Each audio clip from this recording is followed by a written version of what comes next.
Welcome to the Tomosi Business Training Series. The basis of these sessions is to support the Tomosi Group staff and management to raise their capabilities and performance. This is also a platform to share our experience with young entrepreneurs making an effort to build their startups in Uganda and across Africa.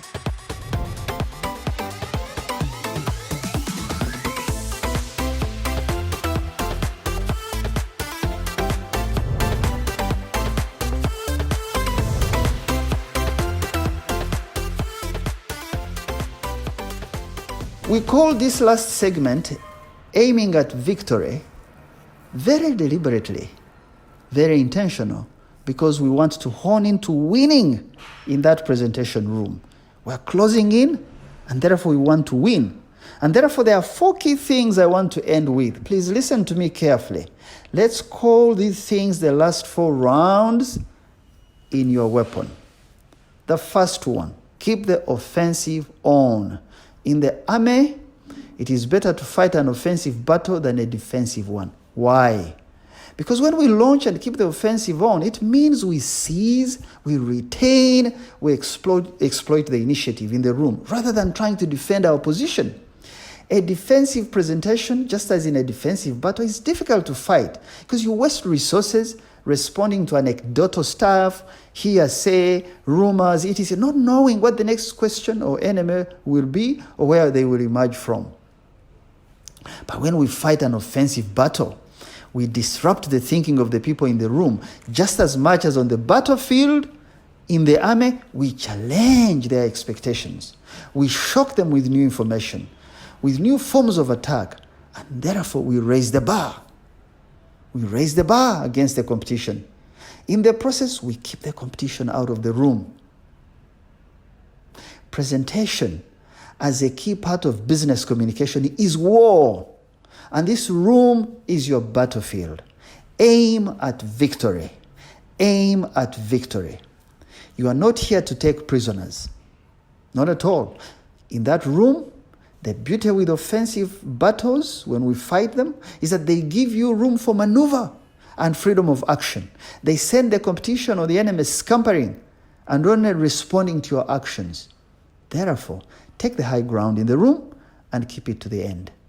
Number 2, decide and focus on the key objective.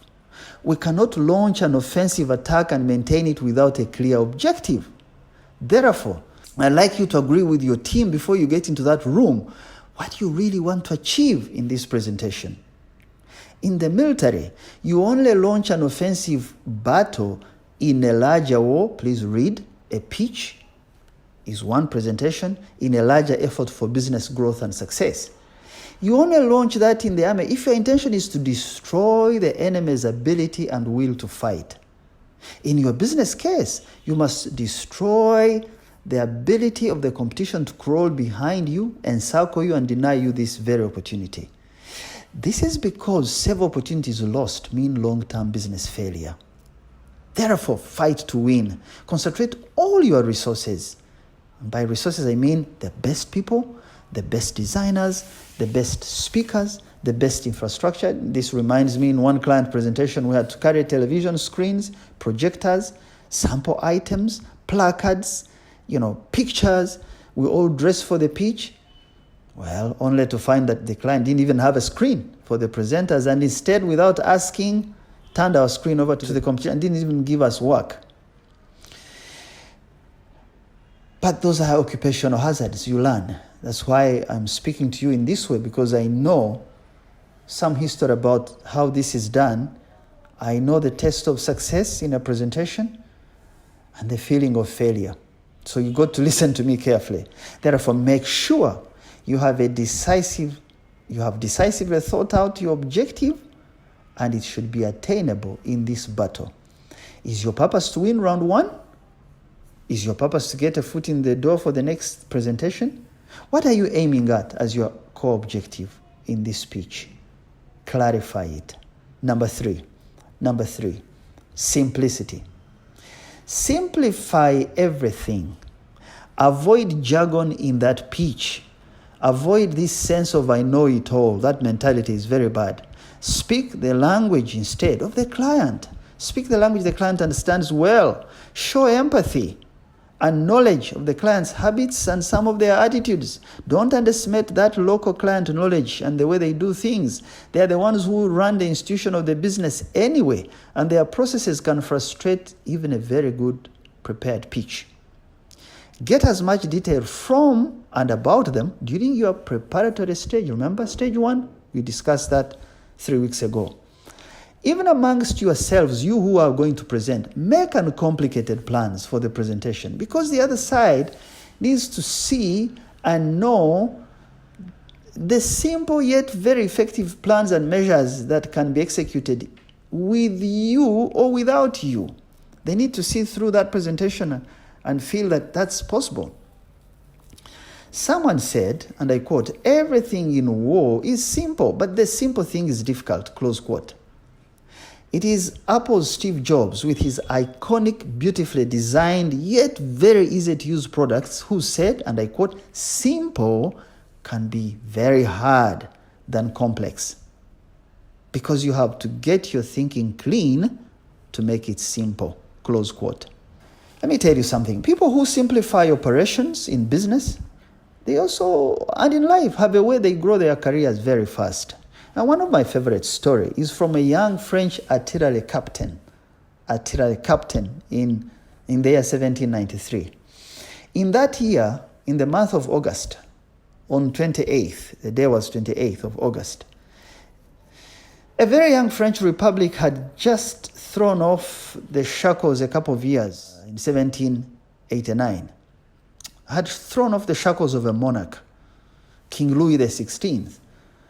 But this young French Republic was under serious attack by two stronger European powers that had amassed, guess what, 13,000 troops at the time, the Navy, and taken the port of Toulon. Toulon is on the Mediterranean Sea, southern France.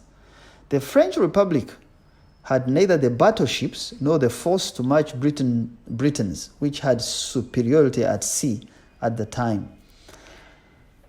Now, the commander of the French forces of the young French Republic was an older gentleman who was used to mobilizing large numbers of men, material, equipment, using huge budgets, etc., to match rival forces in Europe. However, that morning, a young artillery captain, reading the contour maps of the terrain surrounding the port of Toulon, which the enemy had overrun, that young man spotted a simple, very unremarkable, but very strategic hill, a knoll of sorts, with a small port called Malgrave. I like history because, there's nothing new in the world. In business and in life, history repeats. They say repeats itself, but I think that we apply ourselves in every season to use this experience of the past to deal with the situation of today. Now, this hill overlooked the entry channel to the port of Toulon, which the invading forces had strangely not seen. They had ignored its strategic value because they were all focused on, let's occupy the seaport and take control. Well, this young man moved his very light artillery and the few forces he had, and he sieged the port from that hill and blocked all resupply routes of the enemy to the port. Well, suddenly, one morning, the British and Spanish forces sailed calmly out of the port of Toulon, and they abandoned their objective without the French Republican forces, which were weak, firing a single shot. The Anglo-Spanish Navy knew that they would be starved if they held on to the port. That young artillery captain who devised a simple and highly successful move was a 24-year-old Napoleon Bonaparte. I studied Napoleon Bonaparte right from senior 5. I still read his work. Napoleon would go on to lead France. He would go on to alter the power structures of Europe and even write some of the laws and codes that Europe still runs on today. He had no experience in command. He was low in rank, but he was highly strategic, yet simple in his planning. He effected a great many military maneuvers than all his seniors. That evening, Napoleon walked out of the small hill of Malgrave a brigadier general from the rank of captain that he had walked in with only a few weeks prior. I just want to tell you, simplify things.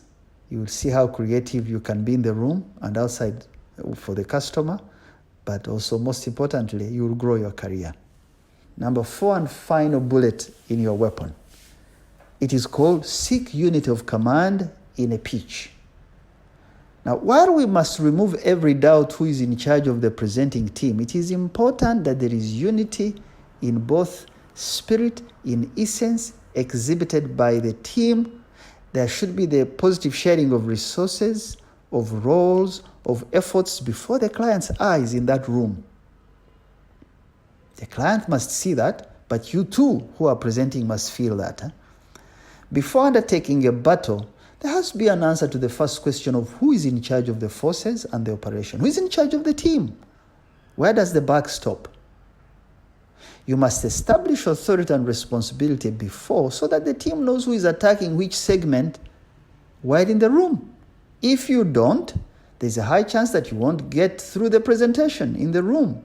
You won't get the time to finish what you came to do because there will be unnecessary disorder, which portends more trouble if you get the job. I hope by the time you fire this last round of bullets I've mentioned, which is seeking unit of command in a pitch, the competition in the room is flattened and you have the job. I like to end here. I want to encourage you to read more about this with the work of retired Generals Spider Marks and Frank Kinney. These are formerly U.S. Army generals. And read the biography of Napoleon Bonaparte by a very good historian. His name is Andrew Roberts. I thank you. May God bless you. Stay well, and we're making in Africa. Bye-bye. Enjoyed this session? We would like to hear from you.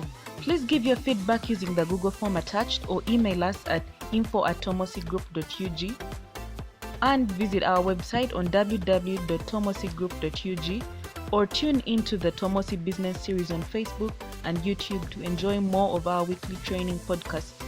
You can also visit our offices at Tomosi Business Park, Luzira, Port Bell Road, or call 0789 901 356.